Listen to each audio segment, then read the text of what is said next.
மௌனம் பேசும் வீடு இது, மறைந்த ரகசிய மூச்செடுக்கும்.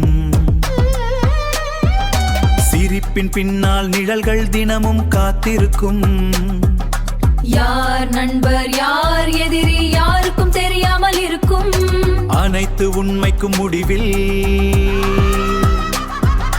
கதவுகள் திறந்திருக்கும்.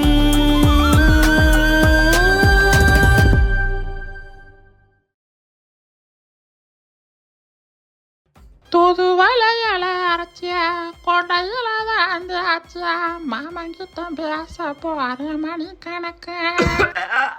ருக்கு பாட்டு தப்பா பாடுற ருக்கு. ஏல சும்மா அப்படியா மாமன் கிட்ட பேசுறேன்னு சொன்னா உங்ககிட்ட பேசுவேன்னு நினைச்சுக்கிட்டியாக்கு. ஏலே வந்தேன் குறுக்கறாண்டா திருப்பி விடுவேன். ஒழுக்கமா படுத்துக்கா இல்லைன்னா நாரி போயிரும் பாத்துக்கோ. ருக்கு ஏன் ருக்கு இப்படி பேசுற? உடம்பு சரியில்லாம தானே ருக்கு படுத்திருக்கேன். எந்திரிச்சேன்னா நான் உன்னை 2 துண்டாக்கி போடுவேன் ருக்கு. ருக்கு ருக்கு ஐயோ அம்மா முடியலையா? இந்தாயா உனக்கு எப்படி இருக்குது உடம்பு? என்ன 2 துண்டாக்க போறியா நீ? உனக்கெல்லாம் வேணுயா நல்லா. ருக்கு ஏன் ருக்கு கட்டண புருஷனு மரியாதை இல்லாம பேசுற? உன்னை நான் எப்படி எல்லாம் பாத்துக்கிட்டு கஞ்சி ஊத்துன ருக்கு. ருக்கு ஆமா ஆமா ஊத்துன. நீயும் கோத்தாளு வீட்டுல எடுத்துக்கிட்டு கோட்டை அடிக்கிறதுக்கு என்னை எத்தனை காடு அம்மாயெல்லாம் இறங்கி காட்டு வேலை வாக்க விட்டீங்கடா. ஏன்டா நான் நினைச்சேன்னா உங்க ஆத்தாளை உன்னை அன்னைக்கே போட்டு தள்ளியிருப்பேன்டா. உன்னையெல்லாம் இப்படி இழுத்துக்கிட்டு அற உசுருங்க உசுருமா பார்க்கணும்னு எனக்கெல்லாம் என்னடா கிடக்கு? என்னையெல்லாம் கொஞ்சம் கொஞ்சம் கூத்தடா வந்தீங்க நீயும் காத்தாளு. ருக்கு அதெல்லாம் கடந்த காலம் ருக்கு. நம்ம எதிர்காலத்தை பத்தி யோசிக்கலாம் ருக்கு. ருக்கு எனக்காக கொஞ்சம் கடந்த காலமா? உனக்கும் எனக்கு நேத்தாடா கல்யாணமாச்சு எதிர்காலத்தை பத்தி பேசுற நீ? ருக்கு ஏன் ருக்கு இப்படி எரிஞ்சு எரிஞ்சு விழுகிற? உனக்காக நான் வேணா ஒரு பாட்டு பாடு. வாரு சும்மா இருந்துரு. நான் 1000 குழப்பத்துல கிடக்கேன். நீ எதுவும் என்கிட்ட வாங்கி கட்டிக்காத. சோத்துல வஸ்த வச்சு ஊத்தி விட்டுருவேன். ருக்கு இந்த ஒரு பாட்டை கேளு ருக்கு. ருக்குமணி ருக்குமணி அக்கம் பக்கம் என்ன சத்தம் காது 2 கூசுதடி. அம்மா காட்டு குயில் கூஞ்சத்தம் ஓ ஓ அம்மா ஏமா என்ன கூப்பிடுறான் போல ருக்கு. என்கிட்ட இப்படி எல்லாம் பேசாத ருக்கு. நான் செத்துட்டேன்னா நீ சீரழிஞ்சு சின்ன வினமாய் போயிடுவ ருக்கு. நான் இருக்கங்காட்டிக்கு தான் அரை வயிற்று கஞ்சியா வயிற்று கஞ்சியா ஊத்திக்கிட்டு இருக்கேன். நீ சோத்துக்கு சிங்கி அடிச்சு லாட்டரி அடிக்கிற நிலைமை வந்துட ருக்கு. உனக்கு என்ன மப்பு இருந்தா நீ என்ன இப்படி பேசுவ? ஏன்டா ருக்கு கொன்னுகின்னு போடாத ருக்கு. எதை தெரியாம பேசிவிட்டேன் நானு. ஒரு குவார்டர் மட்டும் வாங்கியா ருக்கு. ருக்கு மேல போய் படியா. கீழே எதுவும் குதிச்சு தொலைஞ்சிடாத. உனக்கு வேதடிக்க முடியாது. ஒரு நாளும் திருநாளா கிடக்குது ஐயா உங்கூட. ஐயோ அம்மா ருக்கு ஒரே ஒரு கட்டிங்காவது வாங்கி கொடு ருக்கு. என்னால முடியல ருக்கு. தயவு செஞ்சு ஏதாவது ஏற்பாடு பண்ண ருக்கு. ஏயா நான் போய் ஆம்பளை கூட்டத்துக்குள்ள நின்று உனக்கு குவார்டர் வாங்கிட்டு வருவேனாக்கு. நல்லா இருந்தா நானே போய் வாங்கிக்குவேன் இருக்கு. உனக்கு நல்லா இல்லைன்னா நான் போய் குவார்டர் வாங்கிட்டு வரணுமாக்கு. இந்த மாதிரியா என் பாவத்தை வாங்கி கொட்டிக்காதையா நம்பிட்டு இருந்தேன். உன்னை நான் கொடுமைப்படுத்தி இருந்தாலும் கட்டண புருஷன்ல ஒரு குவார்டர் ரெடி பண்ணு இருக்கு. தயவு செஞ்சு பண்ணு இருக்கு. என்னால முடியல இருக்கு. ஏமா என் கண்ணு முன்ன வந்து வந்து ஒரியா இருக்கு. ஆமா நீ உங்க அம்மா எல்லாம் ஏமானவே ஏமாத்துறாளு. ஏமா உங்க அண்ணன் முன்ன வந்து வந்து போறானா? போயா நம்ம என் வேலையை பாக்குறேன். ஏய் கிளவிய எங்க போற நீ? தாத்தாப்புல இருந்துகிட்ட அதை கேட்டுக்கிட்டா கிடக்குறாருல்ல வாங்கி கொடு. அடியே அந்த ஆளு கேட்கறதெல்லாம் நம்மளால வாங்க முடியாதுடியா. போடி போய் வேலையை பாரு போ. தாத்தோ என்ன வேணும் உனக்கு? என்கிட்ட சொல்லு நான் இங்க பேத்தி இருக்கும்போது எதுக்கு தாத்தா நீ பயப்படுற? அடியே சும்மா கரடி. அந்த ஆளுகிட்ட போய் எதுக்கு பேசிக்கிட்டு கிடக்க? அவன் குதர்க்கமா ஏதாவது பேச வேண்டிய. எங்க தாத்தா அப்படி என்ன பேசிப்படுவாரு? நீ நவரு அந்த பக்கம் நம்ம அவரை பாத்துக்கிறேன். என் தாத்தா என்கிட்ட அப்படி எதுவும் கேட்டு அந்த ஆளு கேட்கற சமாச்சாரமே வேற இடியே. கம்முன்னு இருந்துக்க. அந்த ஆளு ஒண்ணு கிடக்க ஒண்ணு ஆம்பளை பொம்பளை வித்தியாசம் இல்லாம பேசுவாண்டியே. அவங்கிட்ட எல்லாம் வாய் கொடுத்தா அம்பட்டு. என்ன கிளவி சொல்ற? தாத்தா அப்படி என்ன கேட்க போறாரு? மிஞ்சி மிஞ்சி போனா ஓலை பக்க வடை மிச்சரும் கேப்பாரு திங்க. அது வேற கிடியே. அந்த ஆளு கேட்டு ஓரியாண்டுகிட்டு இருக்கிற விஷயமே வேற. அந்த ஆளு கூட ஒரே சீரழிவா இருக்குதாம்மா எனக்கு. ஆமா நீங்க கேளு. பாட்டுக்கிட்ட கேட்டு ஓரியாடுற நேரத்துக்கு என்ன ஒரு வார்த்தை கூட்ட வந்து வாங்கி தர மாட்டேன் நான் உனக்கு. பாட்டியா நீ காசை கொடு, நான் போய் வாங்கி வந்து தரேன் தாத்தாக்கு. தாத்தா பாரு பாட்டியா படுத்துக்கிட்டு என்ன பாடு பாட்டுக்கிட்டு லொக்கு இங்க பாரு வரிசையா, நீ போய் ஆகிற வேலைய பாரு.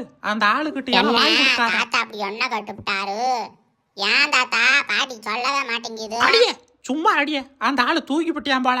எழுப்பி விட்டீங்கன்னா அது வேணும் இது வேணும் ஒரு ஆட்டம் கட்டு வேண்டியங்கிட்ட. கிளவிய தாத்தா எனக்கு கொண்டு போட்டியா? மூச்சு பேச்சிவ காணா வா போய் பாப்போம் என்னன்னு. அடி ஆண்டியா வந்து பாரு அந்த ஆளு என்ன கேட்டுக்கிட்டு கிடைக்கியான்னு. கிளவிய 1000 இருந்தாலும் தாத்தாவை இப்படி பேசக்கூடாது. அவர் நல்லா இருந்த காலத்துல எம்பிட்டு சரி வாங்கி சரி, கொடுத்தாரு. நீயே வந்து கேள அந்த ஆளு என்ன கேக்குறா அப்படின்னு கேட்டுப்புட்டு நீயே அரண்டு போயிருவ. யோ எந்திரியா, இப்ப பாரு அந்த ஆளு என்ன கேக்குமுன்னு. யோ எந்திரியா. தாத்தோ எந்திரிய, நான் தர்சினி வந்திருக்கேன். எந்திரி தாத்தா, உனக்கு என்ன வேணும்னு சொல்லு. குடுகுடுன்னு ஓடி போய் செட்டியார் கடையில வாங்கி எந்திரியா நடிப்புக்காரா, இம்பிட்டு நேரம் முழிச்சு தானே கிடந்த, அது எப்படி உனக்கு குறை தூக்கம் வருது? திட்டிக்கிட்டே இருக்காத கிளவிய. அவர் எந்திரிக்கிட்டேன் பாவம் தானே முடியாத காலத்துல அப்படியெல்லாம் பேசாத அவரை. பாவம் பட்டியா இரு, அவர் எந்திரிச்சு என்ன வேணும்னு சொல்லுவாரு. தாத்தோ ஏய் தாத்தோ, தாத்தா எந்திரி தாத்தா. வருஷினியே வருஷினியே, உங்க பாட்டி என்ன கொல்ல பாக்குறா வருஷினி. கிளவிய தாத்தா என்ன சொல்றாரு? ஆமா தரிசினி வருஷினியே, ஐயோ ஐயோ 100 108 பூரத்துக்கும் போன் பண்ணு, இவளை வந்து புடிச்சுக்கிட்டு போக சொல்லு, என்ன கொல்ல பாக்குறா. ஐயோ அம்மா. ஏய் கிளவிய, இதுதான் என்ன இந்த தோரத்து நீ அவரை கொல்ல பாக்குறியா? ஆமா வருஷினியே, என்னால முடியல, இவ சீரழிவு படுத்துறா என்னைய. நான் கேக்குறது கிளவிய ஏன் இப்படி பண்ற? ஏன் அவரை கொல்ல பாக்குறியா நீ? நான் சாக போறேன் வருஷினியே. ஏய் கிளவா, தாத்தா எந்திரி தாத்தா. யோ எந்திரியா தாத்தா, எந்திரி தாத்தா. அம்மா, இந்த முண்டை உசுரை எடுக்காம நான் சாக மாட்டேன். இவளை கொண்டு பிடித்தேன் தரிசினி, நான் சாவேன். சரி தாத்தா, உனக்கு என்ன வேணும்னு சொல்லு, நான் வாங்கிக்கிறேன். ஒரு கோட்டர் மாற்றம் வாங்கியா வருஷினியே. ஆத்தி எம்பிட்டு திமிரு பாரு. யோ கிளவா, பாட்டி உனக்கு குவாட்டர்னு சொன்னதுல எந்த தப்பும் கிடையாது. என்கிட்ட ஒரு சின்ன பிள்ளைகிட்ட குவாட்டர் கேட்கறியா நீ? பாட்டி இருக்குதேன் உனக்கு குவாட்டர்னு சொல்லிக்கிட்டு தெரியுது. பாட்டியா நீ கொள்ளு பாட்டி இந்த ஆளை, குவாட்டர் கேட்டுக்கிட்டு கிடக்கு. இப்ப புரியுதா இந்த ஆளை நான் ஏன் கொள்றேன்னு சொல்லிவிட்டு? இதுக்கு தாண்டிய இவனை கண்டாவே எனக்கு பிடிக்காது. இப்படியே அதை எதுவும் பேசிக்கிட்டு கிடப்பியன்.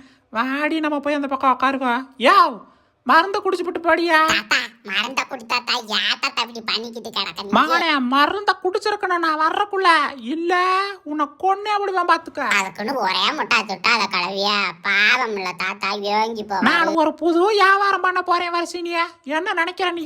கிளவிய இந்த வயசுல என்ன வியாபாரம் பண்ண போறடிக்கு? பரவாயில்லையே திறமசாலி. ஆமா முடியா, பக்கத்துல இருக்கிற ஒயின் ஷாப்புக்கு குடிக்க வரானுங்கள குடிகாரனுங்க, அவனுக்கு மீன் பொரிச்சு விக்கலாம்னு இருக்கேன். கிளவிய நான் கூட ஏதோ நல்ல பிசினஸ் நினைச்சு நானும் சேர்ந்துக்கலாம்னு நினைச்சேன். கொடியாரங்களுக்கு மீன் விக்கிறதுக்கே இம்புட் ஸ்டைலா பேசிக்கிட்டு இருந்தியா நீ? தாத்தா சொல்றதுக்கு நீ பண்றதுக்கு என்ன வித்தியாசம் சொல்லு? இதுல என்ன தப்பு இருக்கு? நான் என்ன ஒயின் ஷாப்புக்குள்ள உட்காந்தா மீன் விற்க போறேன்? ரோட்டில் உட்காந்து மீன் பொரிச்சு விற்க போறேன். கட்டுன காலத்துல இருந்து எத்தனை வாட்டி கல்லு கடை முன்னாடி நிக்க வச்சு போட்டு போயிருப்பியன். எத்தனை பேர் என்ன கேவலமா பார்த்து சிரிச்சிருப்பாங்க. இருந்தாலும் கிளவியே இம்புட்டு வருஷம் நல்லா மான மரியாதையோட வாழ்ந்து போட்டு கல்லு கடையில மீன் விக்கிறதெல்லாம் நம்மளுக்கு ஒரு வேலையா சொல்லு? அதுவும் ஒரு வேலை தானே, அதை எம்பட்டு பேர் பாக்குறாங்க. அது என்ன கேவலமான வேலையா? நம்ம என்ன சரக்கடிச்சுக்கிட்டா இருக்க போறோம்? கிளவிய இதையெல்லாம் நியாயப்படுத்திக்கிட்டு கிடக்காத. நான் போய் வீட்டு பாடம் நிறைய இருக்கு, போய் முடிக்கிறேன். நீயே சரக்கடி, இல்லைன்னா சரக்கு அடிக்கிறவங்களுக்கு மீன் வச்சு வெத்துக்கிட்டு இரு. ருக்கு நமக்காக கோட்டரு கடை வாசல்ல மீன் விற்கிறேன்னு சொல்லுதே. ருக்கு ருக்கு ருக்கு, கம்பத்து பொண்ணு கண்ணால வெட்டி இந்த மாதிரியா வந்தேன்னா உனக்கு அம்புட்டுதே மரியாதை. ஆலமரத்து. சரி ருக்கு, நான் படுத்துக்கிறேன். மகனே இனி ஒரு சத்தம் வந்தது, உனக்கு இனி சுடுகாடு தாண்டி மாப்பிள்ளை, மரியாதையா படுத்துக்க. வந்தியா இறுக்கி பிடிவேன் பாத்துக்க உன்னைய. கிளவி தாத்தா என்ன சண்டை கோழிட்டு பாட்டு அடி வந்தாங்க பாடு. அப்படி தாண்டியா. அனைத்து உண்மைக்கும் முடிவில் கதவுகள் திறந்திருக்கும்.